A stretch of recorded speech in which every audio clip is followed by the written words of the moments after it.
Hey, I'm Sarah, and I was just sent this really neat writing board. It doesn't really look like a normal writing board because it's got this really nice cover on it, and it's double-sided. It has this nice little film here.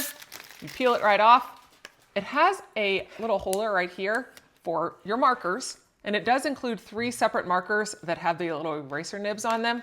So you actually have a double-sided erasable whiteboard, but on top of that, you can actually fold it up to where if you wanted to write up like this, you can easily write up, or fold the whole thing down. Now the markers, we're going to test those out, and they write really nice. You also have a separate magnetic eraser here that you will be able to put on here to keep track of everything. Whenever you're done then, it wipes right off, real easy and nice. Clean it up so you can easily reuse this. Then whenever you're finished, all you've got to do, fold it up. It keeps everything nice and intact. You don't have to worry about it smearing anywhere.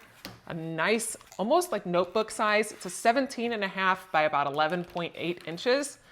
With this nice little holder, you can put your favorite color right on here, grab it right out, set it up, and then if you did have it on display, you can easily set up, have your display there.